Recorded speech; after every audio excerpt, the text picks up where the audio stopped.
Hello everybody. I welcome you all to another enthralling episode of Beyond Boundaries. This talk show is brought to you by Worldwide Scholarly Alliance in partnership with Silver Zone Olympiads. It's here we create a space for all the edu leaders who are doing so much in the field of education.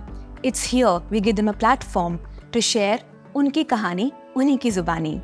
I'm Anushri, your host, and today I'm here at the Shri Ram Universal School, Greater Noida, West. I'm in the presence of Ms Jyoti Roy, the Principal, Junior School. Welcome, ma'am. Ma'am here is an IT professional turned educator. I mean, that's amazing, right? She's known as an administrator, innovator, and academician. Ma'am, over to you. How do you feel?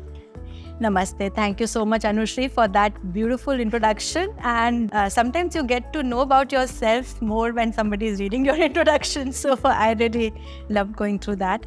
And thank you for giving this opportunity, because sometimes, आपकी कहानी, आपकी जुबानी सुनाने के लिए भी कोई एक मौका चाहिए होता है. Thank you so much for giving that to me. To be here in your presence with your 20 plus years of experience, I'm sure I'm going to take away a lot of learnings from you today. I hope so. So, ma'am, let's begin. And this one question is bothering me a lot. IT professional turned educator. How did that happen? Okay, so if you listen to my story, it's full of turns and curves, right? So, when I was a student in school, I always, I used to find medical field very glamorous, and whenever I used to see these doctors in their white coats, I used to always feel that I want to be a doctor. So when I completed my schooling and I went for this competitive exam, I couldn't get through the first time. So I then decided to take on literature and then give it another year. And that's when I just, tried my hands on programming, and I started exploring that field. And then I realized that was my calling, because I used to find it so interesting.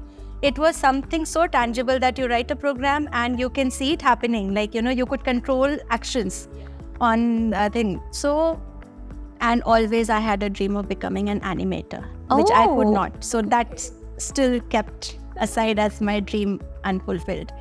But yes, so that was when I started testing my hands on it. And then I realized that, I had the aptitude for it.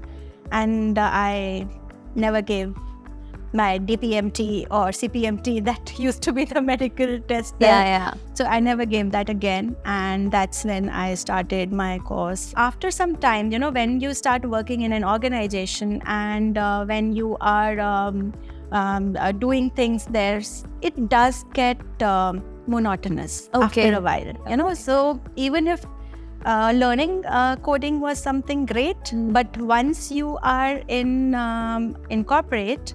So I was with ITC, and then there I realized that you take care of one part of it, and which used to be support systems analysis. So that becomes little monotonous. So that was my journey as. And then suddenly you woke up कि आज मुझे teacher बनना है. नहीं, उसके पीछे भी कहानी है.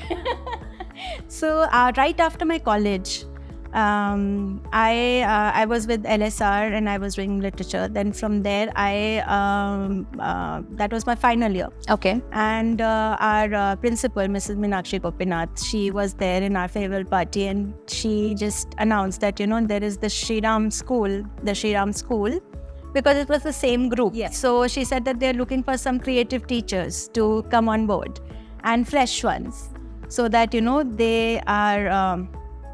they're with fresh ideas and trainable and all that. So why don't you go and try out? So it was with my principal's recommendation that I reached the Shri Ram School, and I went through the interview. But when I was going for that, let me tell you one thing, I was not a teacher by choice initially. Okay. So when I was going for that interview, my father, I told him that, why should I go for that interview? I don't want to be a teacher. And as I said, doctor was glamorous, then IT was glamorous, corporate was glamorous, teacher was never a glamorous job. So I said that no, I don't want to be a teacher. So he said, first you grab the opportunity. First you grab the letter in your hand. What are you rejecting? You don't have anything in your hand. Yeah. So first you get it. If you get through, then you say, I am not doing this. You at least experience the interview and all that. Yes, yes. And I think, there's this supreme power who knows everything and who puts you in the correct place at the correct time. So I went there and I went through the interviews and everything and got through. And when I started working, I was very young at that time, right after college. So when I was there, that 1 year transformed my life. When I was with children and when the kind of love and affection and connect that I could make with them. But surely I was very young at that time. So, but then I moved back because I had to pursue my computer studies. So I had to go back to that field, worked there for 7 years. But, this memory of 1 year stayed on with me. And after 7 years, then I decided to come back to the field. So it was like a calling, a divine calling that pulled you back. So when I was coming back to this field, there were my friends who always, they were not encouraging me that you should go and be a teacher, because they said that IT field is something that you leave it today and tomorrow you want to come back, you can't, because you have to then refresh your skills. It's ever changing. So you have to refresh your skills and do some new courses to come back to the field. And so that was when I decided. So there were two things. As I said, I was a teacher by chance. So that was one thing, that I could have gone to any other place and done something else. I had my child also, who was very young at that time, and I wanted to have some time for him too. So that was the combination that I came. Then I could only think of Shri Ram because I had experienced my time there. So इसलिए फिर मैं वापस वहाँ गई, और luck अच्छा था कि उस समय वहाँ पे रिक्वायरमेंट भी थी, and I got through. So ma'am, you talked about capabilities and capacities of students. I firmly believe in multiple intelligences. What is your take on that? Well, I think learning is all about taking care of multiple intelligences. You are wired one way, I'm wired another way, and so forth. So till the time I don't learn the way you are teaching me, I will not learn. So if you want a kinesthetic learner to be in one place, sitting in one, tied to a seat and write for you a color or something, that's not going to help the child at all.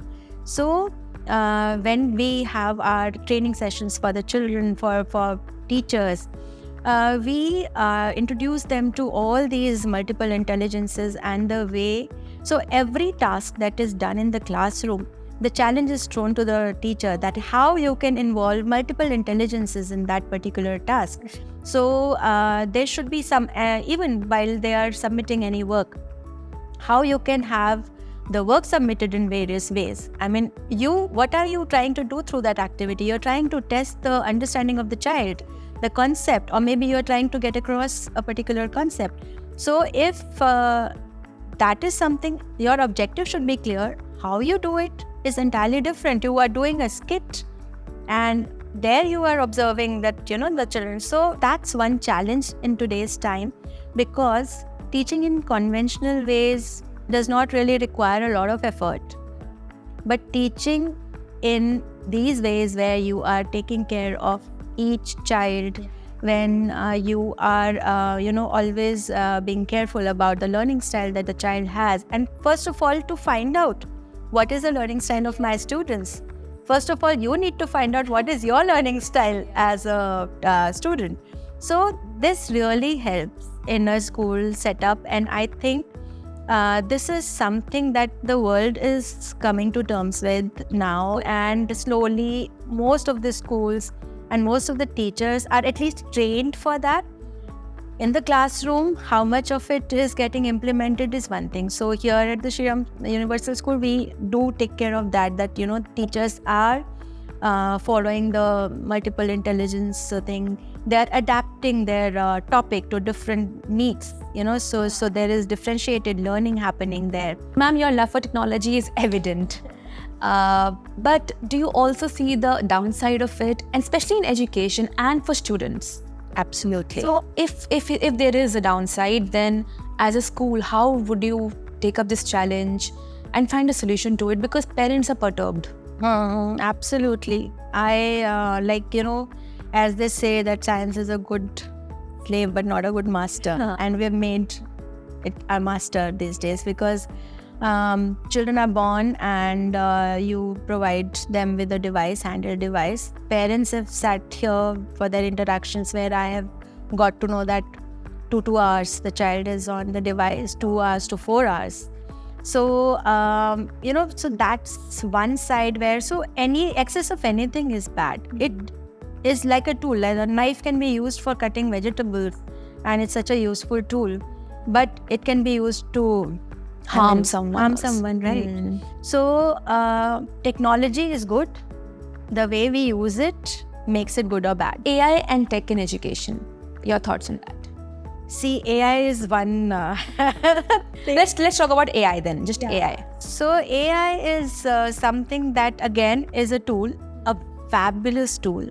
And if I talk of AI, generative AI is one step further. And so it's a great tool. Again, it has to be used in the correct way. Wisely. So, it has to be used very wisely and sparingly also, because sometimes what happens that, for children, if we are introducing it to students, again, it's something you cannot stop. It is there and children must have explored it even before you explored it. So it's there for them and they know about it. Now you have to find the tools to figure out whether whatever they've submitted is done using AI or it's their original work. So I think again, middle path has to be found where, there is creativity, there is your personal creation, where you take help from AI to make it better as an assistant. Don't make it your master again. So you are going to AI for anything and everything. Like, these days there are these AIs which can make painting for you. They can make songs for you. They can make rap songs and everything. And we always used to ask the children to make it themselves because that's how they imbibed the thing. So I think for younger children, for very young students, it should not be used. For elder ones, you cannot stop it. So you have to find ways as teachers and as a school administrator that how they use it sparingly and in the best possible way. Ethically. So ma'am, other than school assessments, what other exposure do you give your children? Okay, so school assessment, I would call assessment is a tool where which is going to tell the teacher what went wrong, what went right and all that. So we, again, when we say multiple intelligences, when we say differentiated learning, our assessment also is quite differentiated. So where we have, it's not always in written format or a verbal format. It can be a drawing, it can be a skit, it can be a quiz, it can be a Kahoot, it can be, whatever. So there are multiple ways of assessing, even when you are doing a collaborative work, sitting with your peers on a particular project. So projects we try and do in school only. So that, the learning that the child gets out of it, project work is effective only when children do it here. And ma'am, any parting words for the audience? I think I can only say that the process of life is learn, unlearn, relearn. Let's follow that, each one of us. And that's how we are going to become better versions of ourselves. And we realize why we are here in this world, the purpose of our life. Thank you so much, ma'am, for your time, for your wisdom, for sharing your experience. It was lovely having to be here with you today. So much. Thank you. Thank you, everybody, for joining us today. We were in a great conversation with ma'am and we've learned a lot. We are taking away a lot of learning today. So thank you for staying up with us till the end. Sign up for more.